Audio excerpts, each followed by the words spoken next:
Hello বন্ধুরা, আশা করি তোমরা সবাই ভালো আছো। অনেক দিন পরে ভিডিও করছি। আর অনেক দিন ধরে মেয়ে বায়না করছিল কেক খাবে। এর আগেও কেক বানিয়েছিলাম, সেটা আম দিয়ে বানিয়েছিলাম, আমের কেক। আর আজকে বানাচ্ছি ডিম দিয়ে। দেখো, দুটো ডিম নিয়ে নিয়েছি, তার ভিতরে কিছুটা সাদা তেল আর চিনি দিয়েছি। এ চারটে জিনিস ভালো করে ফাটিয়ে নেব। যতক্ষণ না চিনিটা গলে যায় ততক্ষণ ফাটিয়ে যেতেই হবে।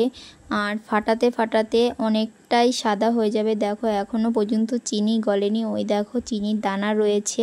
আর এর ভিতরে কিছুটা একটার হাফ লেবু দিয়েছি, লেবুর রস, যাতে ডিমে যে আষ্টে গন্ধটা হয় সেই গন্ধটা যাতে না হয়, তার জন্য অর্ধেক লেবু দিয়ে দিয়েছি। আর যেহেতু আমার কাছে ভ্যানিলা এসেন্স ছিল না, তাই দিইনি।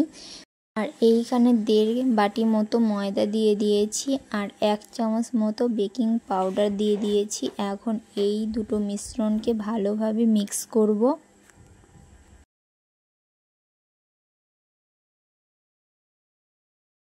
বাটারটা প্রায় হয়ে এসেছে। এই দেখো, আমাদের বাটার একটা কেক বানাতো পুরো পারফেক্ট রেডি। এই দেখো, হয়ে গেছে। আর এই বাটারটা এখনও কিছুটা ফাটিয়ে নিতে হবে। আর বাটারটার মধ্যে কাজু বাদাম, কিশমিশ আর কাঠবাদাম দেব, সেগুলো কেটে নিয়েছি। ড্রাই ফ্রুটের মধ্যে দেখো বেসন দিয়ে মাখিয়ে নিয়েছি। এগুলো এখন বাটারটার মধ্যে দিয়ে দেবো, দিয়ে ভালো করে মিশিয়ে নেব। বাটারটা মেশানো হয়ে গেছে, দেখো একদম পারফেক্ট হয়ে গেছে। এখন একটা বাটি তেল মাখিয়ে নিয়েছি, একটা কাগজ কেটে নিয়েছি, সেই কাগজটাকে বসিয়ে দিলাম। এখন পুরো বাটারটাই ঢেলে দেব। এই দেখো, পুরো বাটারটা ঢেলে দিয়েছি।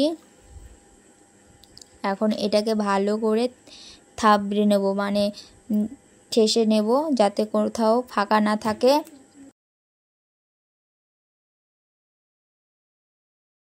এদিকে দেখো, গ্যাসে লবণটা বসিয়ে দিয়েছি গরম হওয়ার জন্য। গরম হয়েই গেছে প্রায় অনেকটা। আর এদিকে বাটারটার মধ্যে উপর থেকে কাজু বাদাম, কিশমিশ আর কাঠবাদাম দিয়ে দিয়েছি, কিছু ড্রাই ফ্রুট। এখন আমি গ্যাসের ওভেনের ভিতর বসিয়ে দিলাম, কিছুটা ঢাকা দিয়ে দিয়েছি। প্রায় 20 থেকে 25 মিনিট পরে এই রকম অবস্থা। আর তার থেকে 45 মিনিট পরে দেখি হয়ে গেছে। আমি একটা কাঁটা চামচের সাহায্যে দেখেছিলাম, পুরোটা হয়ে গেছে। এখন এই কেকটার পিছনের কাগজটা ওঠাতে পারছি না, যেহেতু প্রচণ্ড গরম। আর ওঠাতে গিয়ে ক্যামেরাটা বন্ধ করে রেখেছিলাম, আমার আর মনে ছিল না ক্যামেরাটা করার কথা। পরে ঠান্ডা হয়ে যাওয়ার পরে কেটে নিয়েছি। দেখো কত সুন্দর হয়েছে আর কত সুন্দর কেটে যাচ্ছে। যেহেতু এক হাতে ফোন রয়েছে আর এক হাত দিয়ে কাটছি, একটু অসুবিধা হচ্ছিল। যাই হোক, কেকটা কিন্তু দারুণ হয়েছিল। কিছুটা গরম রয়েছে।